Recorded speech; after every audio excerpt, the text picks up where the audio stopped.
2. Hi, I'm John Byrne with Poets and Quants. I'm at the Ross School of Business at the University of Michigan. It's a beautiful day here in Ann Arbor, and we're ready to start our second panel in the MBA Summit. This is one I think that everyone has been waiting for. We have 3 gatekeepers to 3 elite MBA programs. We have Sujin Kwan from Michigan Ross, who is also in charge of the student experience. That's right. We have Bruce Delmonico from Yale School of Management. And we have Morgan Bernstein from Berkeley, the Haas School of Business. Welcome. Thank you. Thank you. All right, I want to turn the tables on the 3 of you to start off. Let's pretend you are all applicants to your schools. How do you tackle the application and the whole process? Sujin? So I'll start. Actually, my son is going through the college application process now, and so it's kind of pretty close to reality. So what I've told him and what I would do is start with practice test taking. So take a lot of tests, practice tests, so you get used to it and you know what your range is, and then spend some time researching schools because you really want to find the right fit for you. It's not about finding the school that's shiniest. It's about finding out the one where you're really going to thrive. So that's what I've told him to do. Has he done it? No, but hopefully MBA applicants will. You're going to go through an amazing experience to see this on the other side. It's going to be scary. Yeah, isn't that amazing?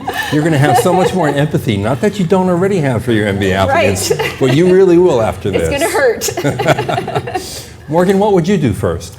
Well, first I'd probably sit down with a glass of wine and prepare for the long journey ahead. I'd take a deep breath and remind myself that in the end it's all going to work out and that it's all going to be worth it. But I think, more tactically speaking, like Sujin mentioned, I think that recognizing where you are in the process is really important. Now is a great time to start taking those GMAT exams and really to start gathering information.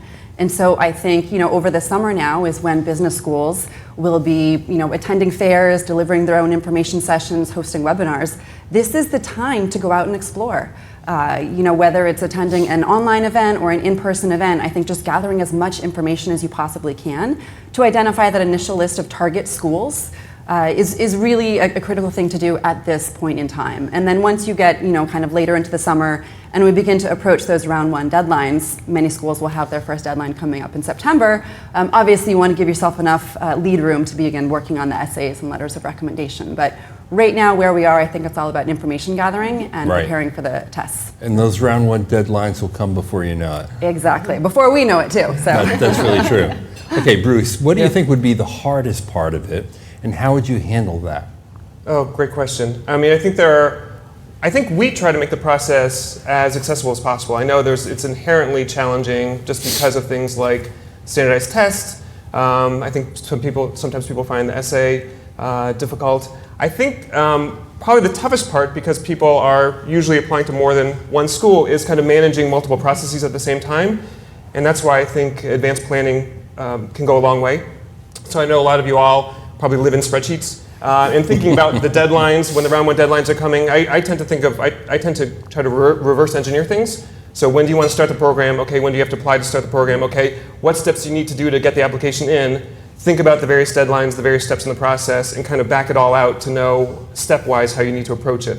So I think just managing multiple applications, multiple processes, but the good thing is there are a lot of elements that are similar that we all accept, so I think that hopefully makes it a little bit more palatable. Yeah, so building out a calendar of what you should be doing at each stage of the process and making sure you hit those deadlines is probably a really valuable part of the journey to business school. Yeah, having different markers and milestones along the way. Okay, now each of you have, let me just say, an incredible number of people who apply to your programs, far more than you have seats available.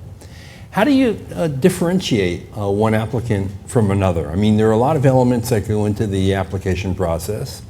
Talk a little bit about how you actually differentiate between one candidate and another, because so many are great and qualified to attend. I view them as all different and unique, and if you're telling your own story, by its very nature, you're going to be very unique.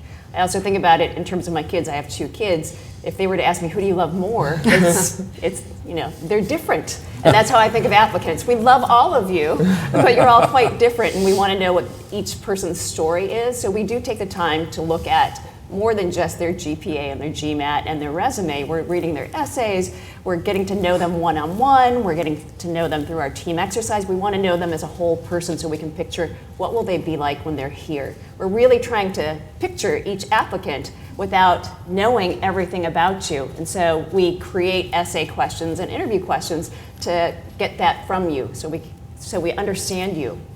Yeah. Right. And Bruce, you're using video too. We do use video. We find it very helpful. We used it for a number of years. Gives us a little bit more of a three-dimensional picture literally inside the candidate. We find that it gives us something beyond just what's on the written page. So we found it helpful. We've continued with it. Yeah. And Morgan, I imagine that in many cases the differences between one candidate and another can be quite subtle.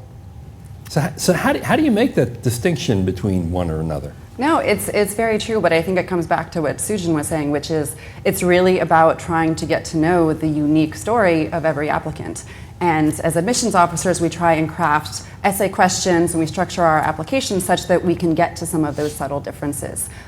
Because if it was really just about taking the inputs, plugging it into a formula, and coming out with a decision, well, none of us would have jobs. So it really is. I mean, this is far more of an art than a science, and I think that anything that an applicant can do to, within reason and within using good judgment, of course, to convey their personal story, right? What makes them unique?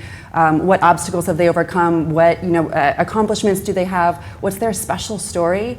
That's what's going to stick with us. I think that personally, as I reflect back on some of the applications that really stand out to me, it's the candidates who are willing to take a risk in their application, in the sense that they have the courage to show their authentic self. There's a little bit of vulnerability that comes through, and that is different to every candidate. But those are some of the things, that personal element. If we don't have an opportunity to meet you in person, and let's be realistic, we're not going to get to meet every single applicant in person or remember every single applicant. But when you're reviewing them on paper, those are some of the subtle things that will make them stand out.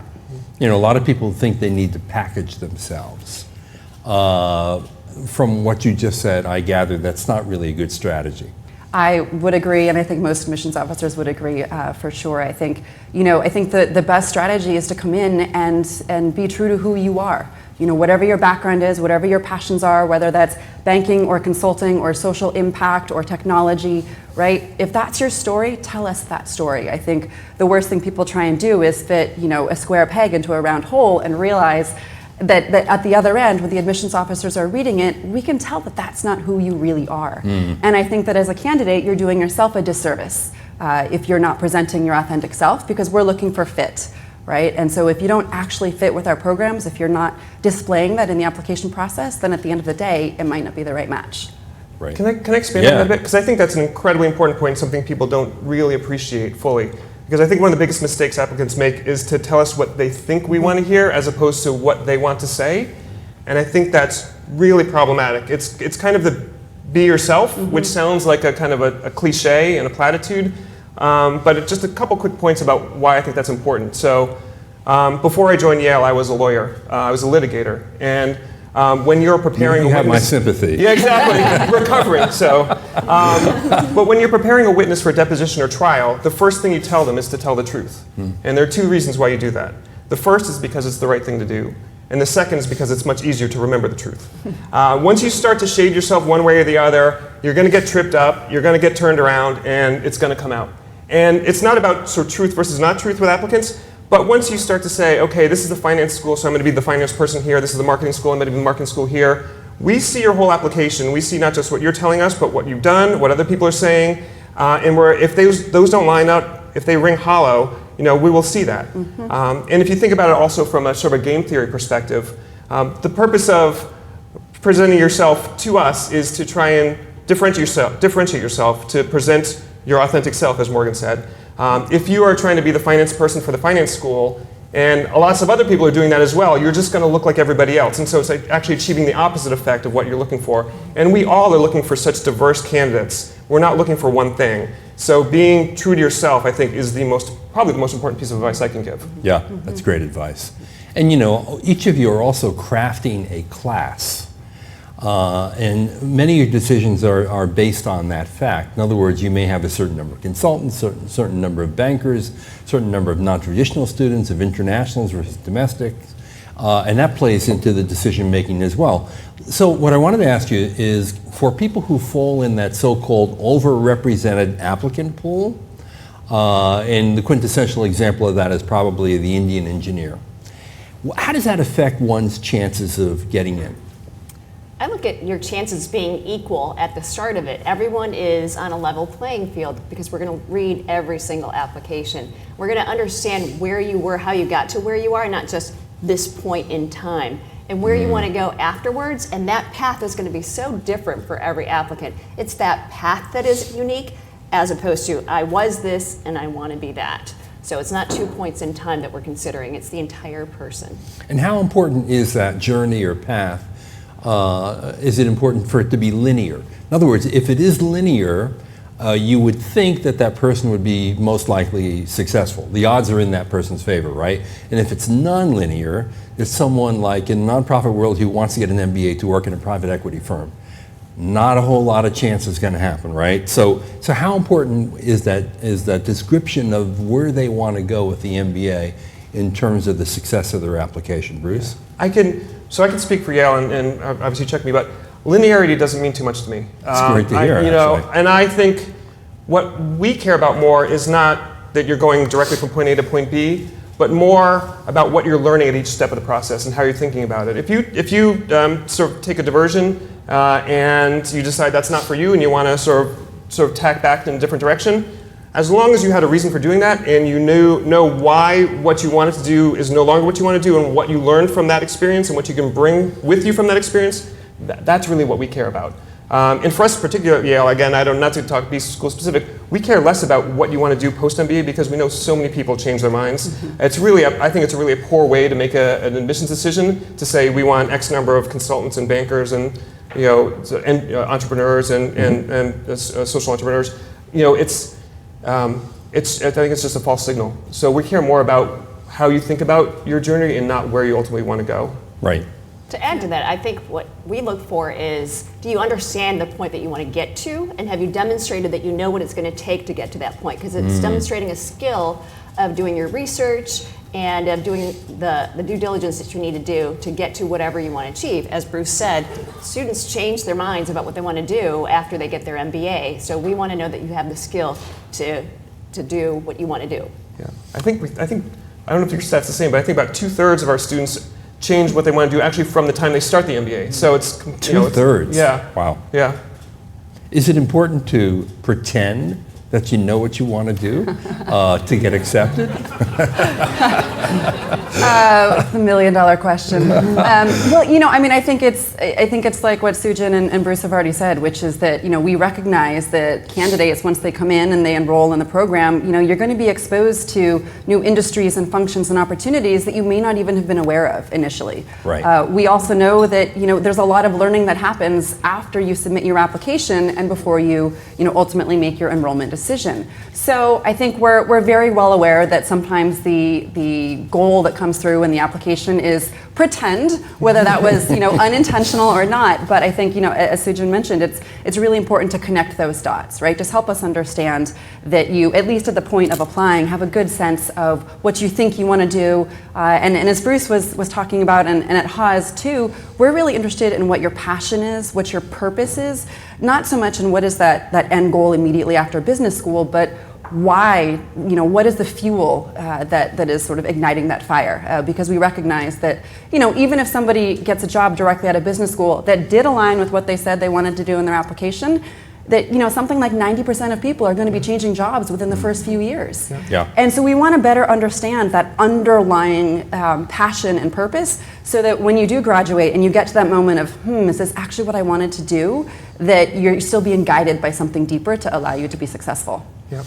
Now, one of the things that is endemic in the MBA application process is the fact that there is a bewildering array of metrics, tangible and intangible, that an applicant has to provide to get accepted.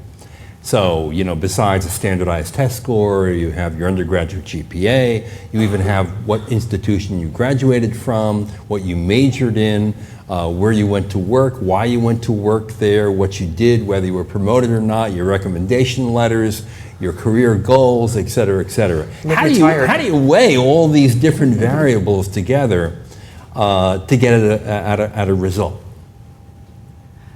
It's kind of a mixing bowl. It's not, it's X% this and X% that. It's very much a holistic process. As we review it, we're reviewing the entire application. We're trying to get that picture, as I mentioned. And so it's not about one thing is going to stand out more than another.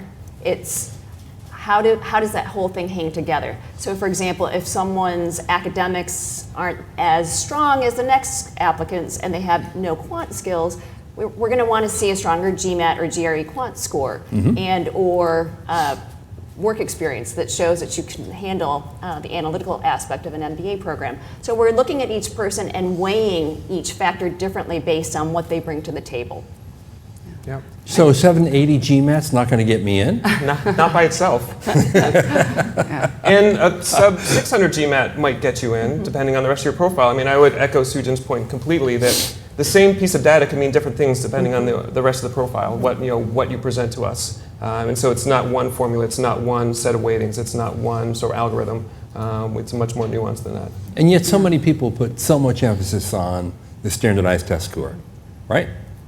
Yeah, I mean, I think that, if anybody wants to tackle this and come up with a predictive analytics for what it takes to get in, I'll pack my bags and go to Tahiti for the next cycle. But, I think I appreciate the challenge and the anxiety that comes around, what are my chances with XYZ scores and this background and number of years of work experience, et cetera. But, I think as Sujin said, it really is. It's a holistic approach. Right. And I realize that that's not always the answer that provides comfort, but it's the truth. But no, certainly, I mean, it is not all about standardized test scores. It is really about the complete picture. And, I think, as Bruce said, we will admit students who have low 600s or below 600 scores if there's something else there that really makes them stand out. Similarly, I think as I looked back at our applications this past year, I think we denied close to 60% of students who had a 750 or higher. Ouch. Because it is, again, it's not just about the standardized test score, it's about so much more. Right. So for the candidate who's got a 710 and is asking, oh, should I retake it to get 730 or 740, your advice is? Well, so Tell me it depends. It depends. What I honestly tell people is, scores within 10 and 20 points of each other are functionally equivalent. Yeah. If you think you can get 30 or more points by retaking, and you think you can reasonably do that, sure, why not? I mean, that could make a difference. But if you're just going to change up 10 or 20 points, it doesn't make any sense. Okay. Sujin, most common mistakes applicants make, what are they? I'll give you a few. One is not researching the schools that they're applying to. So, right. And it shows up in the application where it's pretty generic. For example, someone may say, I'm really interested in sustainability. And if they don't mention our dual degree or our concentration in sustainability, then it makes me wonder, are they really interested in that, or have they even done homework on our program? Another is copping out on the standardized tests. So we had one applicant write an optional essay that said, if needed, I'll retake the test. Right. But it was already a low score, and we encourage people to retake the test and submit the best thing that you can do. So we want everyone to put your best foot forward. And if you can tell me that you can do it if we want you to, you're not really putting your best foot forward from the start. Morgan, your essay on most common mistakes. Yeah, well, I mean, Sujin touched on some of the most common ones. I think, I tend to think of this in terms of what pieces of advice would I give, and I think one of the things that sometimes happens when candidates work on their application is they work on them in silos, right? You tackle, I'm going to do the essays now, I'm going to do the resume now I'm thinking about my letters of recommendation, without really taking a step back and thinking about them all fitting together as one puzzle, right? And what's the bigger picture story, and how does something that I include in my resume, how do I build upon that in my essays? Or, if there are gaps, how do I then explain them through my essays, et cetera? So my advice would be to take that step back and look at the application as a whole, as opposed to, trying to tackle every individual component without thinking about the bigger picture that it's presenting. Right. So every school has multiple rounds to apply.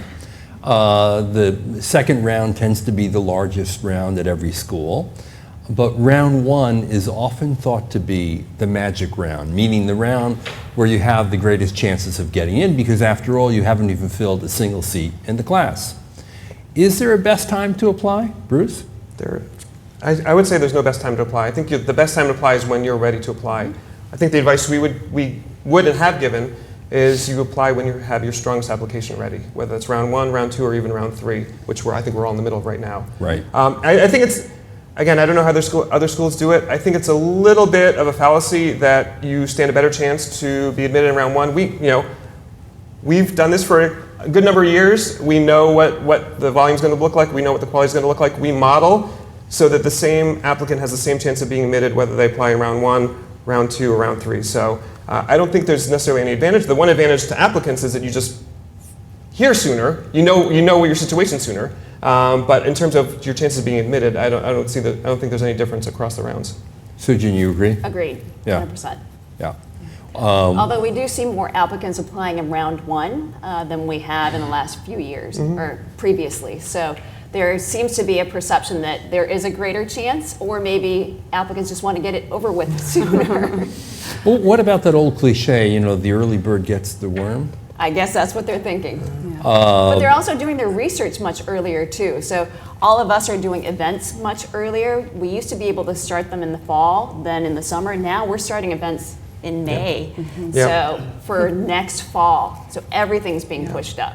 And it's also true that the second rat gets the cheese. So I would also add from the candidate's perspective that, I think most of our programs are going to have 1, 2, 3 rounds. And so as you think about staggering your applications potentially, right, maybe there's some schools that you're applying to in round one, and then you wait until you get those decisions back in December in most cases, and then most schools will have their round 2 deadline in January.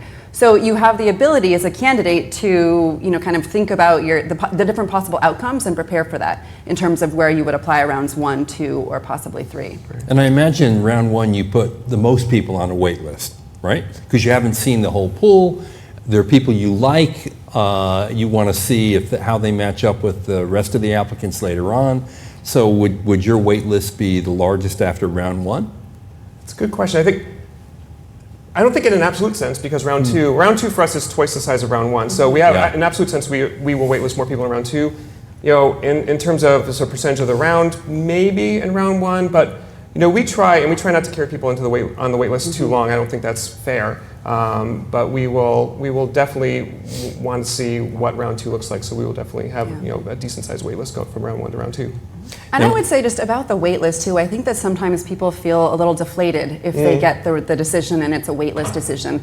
And while that may not be the outcome that they had originally hoped for, I think it's also important to acknowledge that if we're putting you on the wait list, it means we think there's a chance you might get admitted. To Bruce's point, we're not going to waste your time or our time in putting you there if we didn't actually think we might want to give you an offer at some point. So I think there's definitely some consolation that candidates should take that, wow, they've seen something they liked in me, and then what else can I do to improve? And we will admit people off the wait list. It's not sort of a kind of dead end.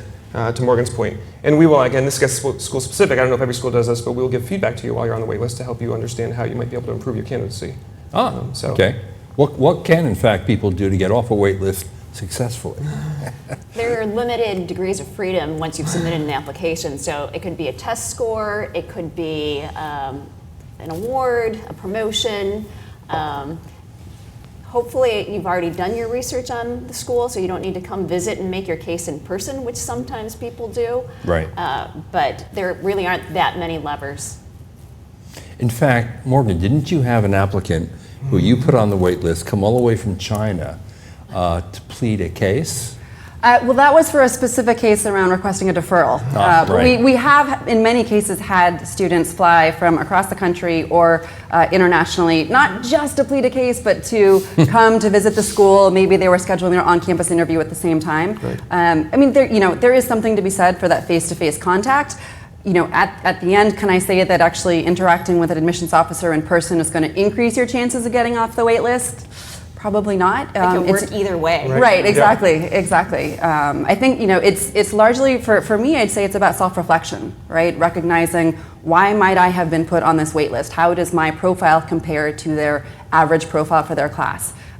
We don't give feedback, but I think that, on the margins, I would say that people get put on the wait list either because their profile, their standardized test scores, or their GPA fall far outside of the bands, in which case somebody could take the initiative to either retake the exam or take some courses to demonstrate their quantitative readiness for the program, or because the career goals that they have conveyed to us give us some trepidation in terms of their ability to actually get that job post-MBA, in the sense that they haven't connected those dots for us that we were talking about earlier. In which case, I think writing back in and providing us with an additional personal statement that clarifies some of that, or that helps to show that passion or the due diligence that you've done, that could be helpful. One of the key takeaways from our first panel of students and graduates was visit the campus. Right. Get a real feel, a real taste of what that experience might be like by meeting other students, attending your class, maybe talking to faculty. Does a campus visit help your application? How do you view that? I think it helps the applicant in terms of getting to know the school better, so that they can write an effective essay, interview better, ask good questions of students and alums that they meet. I would view the entire application process as a dating process. So it's a two-way. It's not just one way. That's scary. It's not just you want us to like you want to like us as well. So you should check out the schools that you're applying to, because this is a lifetime relationship that you're about to engage in. So you want to be in a place where you're really going to thrive and you can see yourself being excited about going to school there with the students who are there. And that's all about fit and chemistry and feeling that vibe. And I've had so many applicants and students tell us after visiting a school or multiple schools, they changed where they were on my list. And it was different from what I thought it would be. So those visits can make a big impact in where a school is on someone's list. Okay, so Bruce, let's pretend I'm an applicant and I want to go to the spaceship in New Haven. Yep. And visit the campus at Yale. Should I knock on the door and say, hey, is Bruce in? Can I meet him? You definitely should do that. I think that's a good idea. Really? Actually, I had someone email me this morning who's going to be on the wait list, who's going to be in New Haven tomorrow and wants How to about meet with me. I think we all have a very structured campus visit program. You can schedule a visit online. It's a full day of tours, sitting on classes, having lunch with students, a Q&A session with an admissions officer. So that structured program is probably the best way to get a sense of the program. And that Q&A session, sometimes I do that. A lot of times other members of the admissions staff do that. So you do get that face-to-face time with an admissions officer. But it is, to echo Sujin, it is valuable for the candidates from the candidate's perspective to visit campus, but from an evaluation standpoint, we do not put any stock in whether you visit a campus or not.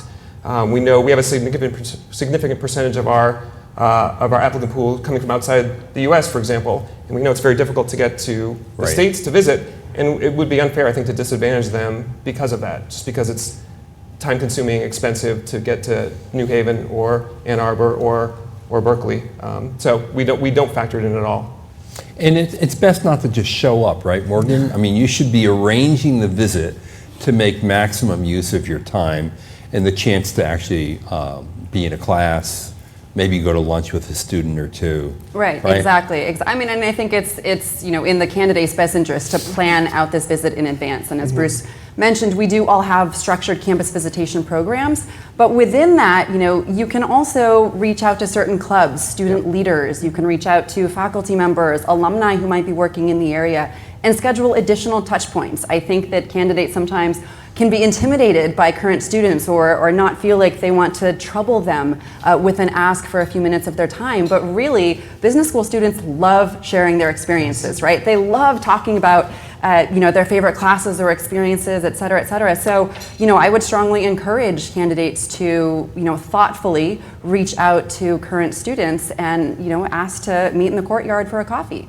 It's a great way to, I think, really just enhance the structured programs that we all have in place. And I'm assuming all three of you have like ambassador programs. Yep. Exactly. In other words, the students who are going to meet with prospective students are volunteers. They want to do this. Yes. They, to your point, they love meeting with other people and sharing their experiences with them. Right, exactly. And I think, and particularly just adding on that, it's a non-evaluative process. Right? So I think all of our ambassadors are there for the candidates to answer their questions, to make them feel at ease, whether you're just visiting campus for the first time or whether you're coming in for your interview. They're not jotting down copious notes and then running back to Susan, Bruce, and I to give us the inside scoop. They're just really there to make it a little bit easier. Okay, all of you have what I would call a first cut. And this is what makes the whole application journey something like a marathon. Besides the standardized tests and the research and the campus visits and filling out all the applications and getting your recommenders, then you get whether or not you actually get invited to an interview, right? So for each of you, what percentage of your applicants actually are invited to interview, and how can they put their best foot forward? Bruce? In the interview. For us, about a quarter of applicants are invited to interview. And we tend to admit, I would say roughly about 60% of the people who come to interview.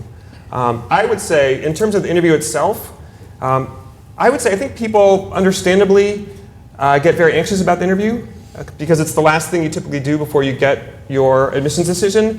I think there's a perception that it's kind of make or break. If you do well, you're in. If you don't do well, you're not in, which is not at all how it works. What happens is, and we have mostly second-year students who do our interviews. I think we all do it somewhat differently. But what they will do is they will conduct the interview, write up a summary of the conversation, we add it to the file, and then we go back and look at the entire file. And we use that as a data point, but we check it against the rest of the file to see, is it confirming things we were thinking? Is it maybe dispelling some certain concerns we have? So it's not an up or down by any stretch. It's much more nuanced than that. But in terms of candidates, in terms of how to approach the interview, what I would say is obviously take it seriously, prepare, look over your resume. There are some basic questions I think we'll all ask. We're not trying to trick you. We're not trying to come up with crazy sort of case interview questions that we're going to ask you to answer. You're not going to ask, if you were in the zoo and you were an animal, which animal would you be, right? Or what flavor of ice cream would you be and why, right? No, we don't. So we're not going to do that. And it's really meant to be more of a conversation to get to know you. And so what I would say is, so take it seriously, but don't stress about it. It's not meant to be an interrogation. It's not make or break. A 30-minute conversation with a student or one of us is not going to outweigh 4 years of undergraduate or the professional experience you've gained. It's very much, for us at least, kind of more on the margins to help give us more insight into you as a person. So Sujan, at Ross, what percent of the applicant pool would you actually interview and ultimately accept? So we cast the net pretty wide. We invite about 40% of our applicants to interview because we want to give everyone, as many people, a chance as we can to demonstrate their fit with us. And what we're evaluating, similar to what Yale does, we do second-year MBA and alumni interviews to gauge fit with our community. What we're looking for in the interview, beyond the fit piece, is how do you present yourself? Are you someone who's going to interview well in the recruiting process, whatever industry you're going into? How far is that gap between where you want to go and where you are now in terms of how you present your story in a clear, succinct way? Do you know your story? You should know your resume backwards and forwards, because if you're going to put something down on paper, you should be able to talk about it. But we're really looking at whether that person has researched what they want to do, researched our school, can demonstrate that they understand what our ethos and our community is like, so that we can say thumbs up or thumbs down as to whether they would be a good fit at Ross. And what percentage of those who make the first cut actually get an admit? About half. About half. So Morgan, what do the stats look like at your school? Well, I'd say we're just about in the middle. So we're probably right around 30% or so that we invite to interview. I think because an interview is required for admission at Haas, we have seen that percentage increasing a little bit over the last few years, and that's been intentional. I think wanting to gather as much information about our candidates up front so that when and if they are put on the wait list, we already have that information about them to make an informed decision.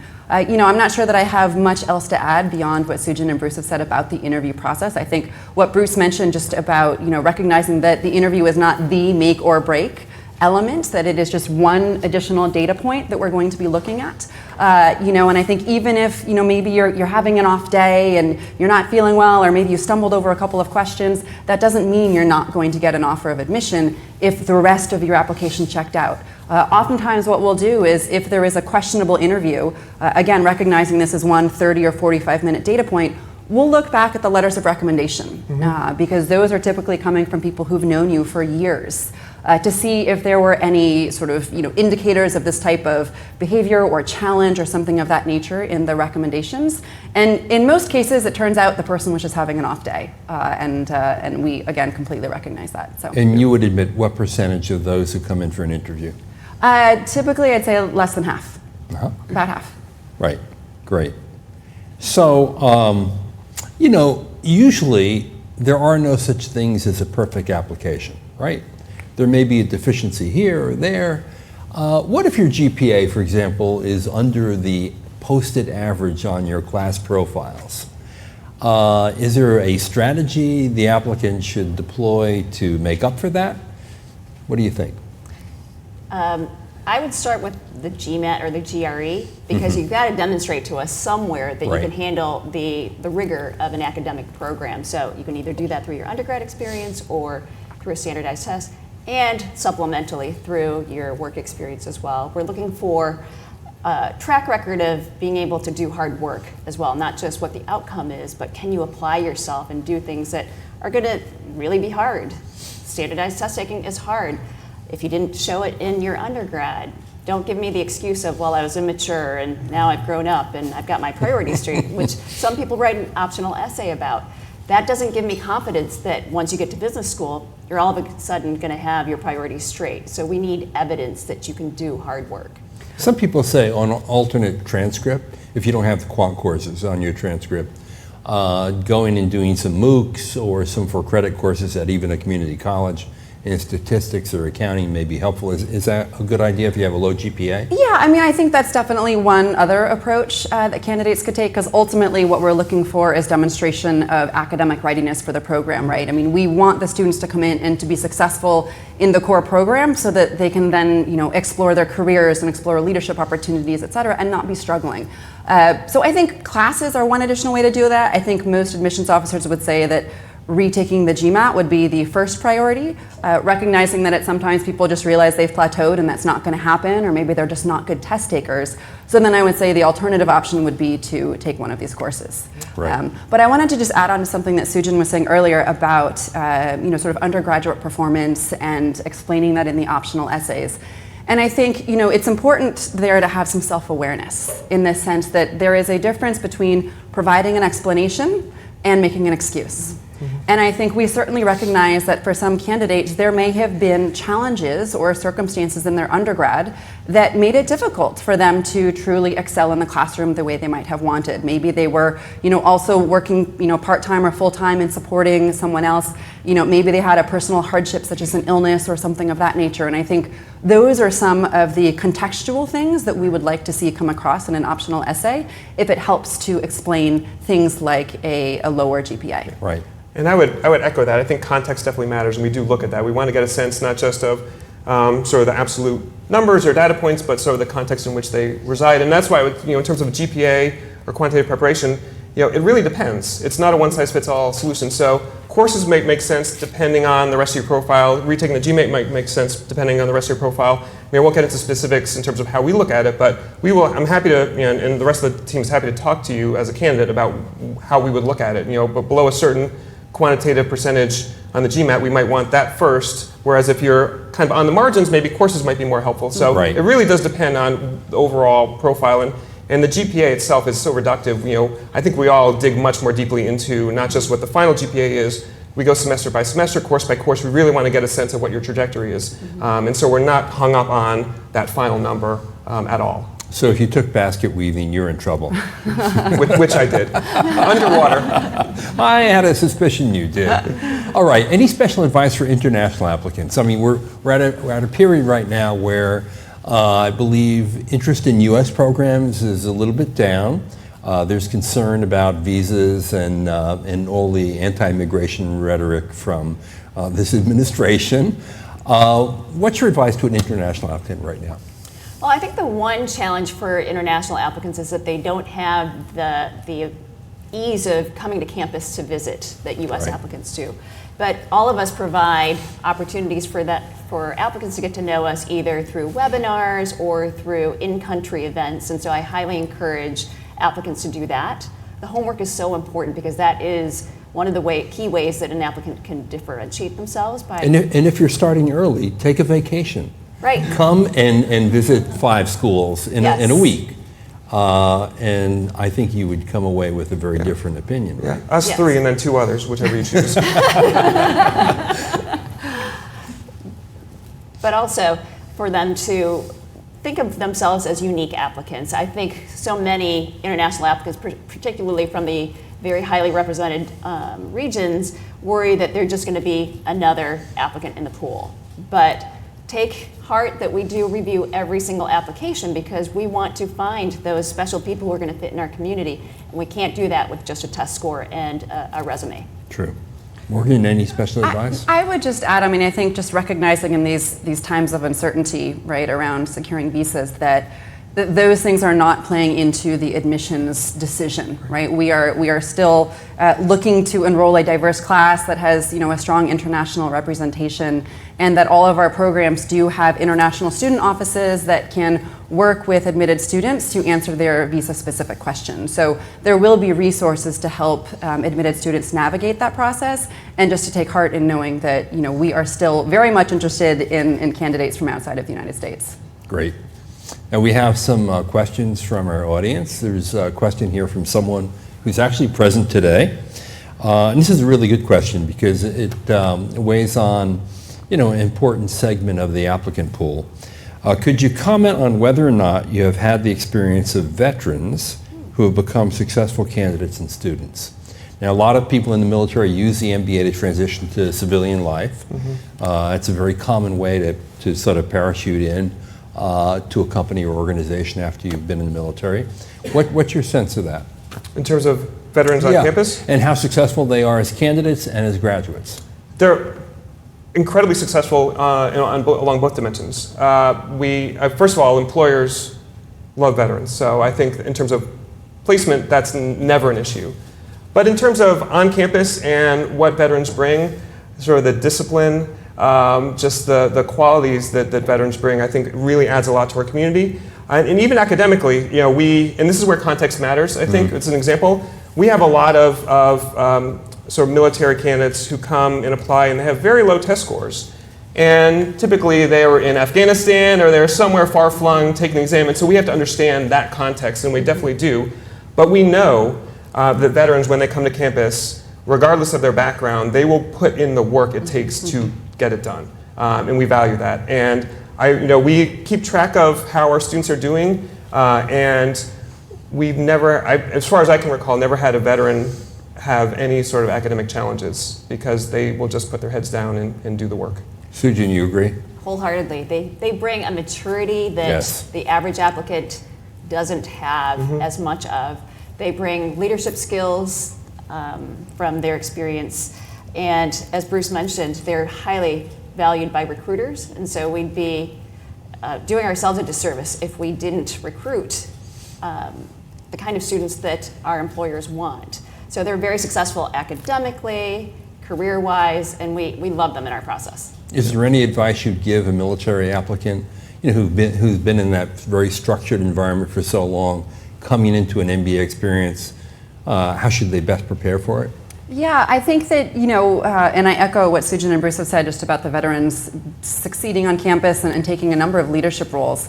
I think in terms of advice, one is definitely reach out to the Veterans Club at whatever program you're interested in, or even programs that maybe aren't on your list initially, because the veterans programs in particular are incredibly willing to help support other candidates who are coming through the process. Right? They were just recently there. They know how difficult it is to make the transition, out of active duty, and suddenly you're thrust into this, education environment, and what does that look like? My other advice would be to, talk to a lot of people about different possible career paths. I think one of the biggest challenges or hurdles that veterans see as they're approaching the application process is not being able to necessarily envision what that post-MBA goal looks like, and being a little uncertain about how to craft their essays around that. And so again, I guess this is advice for anybody really, but specifically for this audience, I think it's, talk to as many people as possible to see what the different outcomes could be, to allow you to write more authentically about one that really connects with you. That's great advice. So, the world of work has changed dramatically.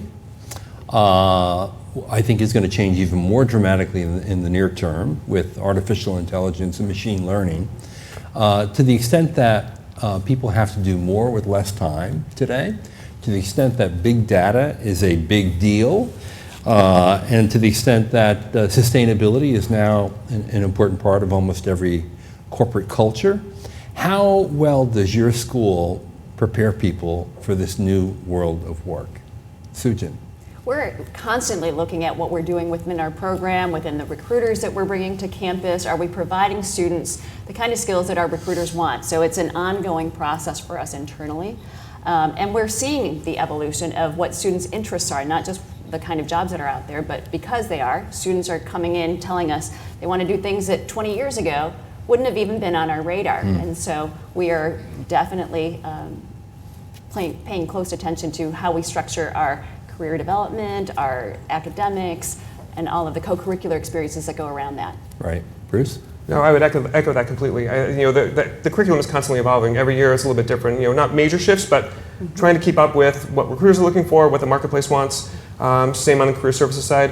One other thing I would point out too, in terms of sort of getting those skills, and I think this was mentioned in the previous panel about taking classes outside of business school, which I think we all have access to the rest of our universities. Students are taking classes at this, our School of Forestry, computer science, law school, the whole gamut. And I think that really allows you to tailor your education to suit your particular interests and your particular professional aspirations. And that can make a big difference. Morgan? I would just add that I think, Berkeley has, being in the Bay Area, gives us an advantage in terms of access to a lot of the new innovations and thinking, whether that's bringing, industry leaders onto campus or giving students a front row seat at some of these organizations. I know we also are working on a couple of certificate and dual degree programs that will soon be announced that are specifically around the sort of big data space. Right. Well, our time is up. Can you believe it? Can't. So fast. Say it isn't so. Bruce, I know you need to get back to New Haven to meet that candidate tomorrow. Exactly. Okay. I'm on the next flight. So Morgan, thank you. Bruce, thank you. Sujin, a pleasure. And thank all of you for watching. I hope you enjoyed our panel. I think you had really great insights here on how to apply and what to expect when you do. This is John Byrne with Poets and Quants at the MBA Summit. Watch our next panel. We will have employers from Google, Amazon, and McKinsey here to talk about why corporations and organizations value the MBA and what you can expect when you get a job in those organizations. See you in 10 minutes.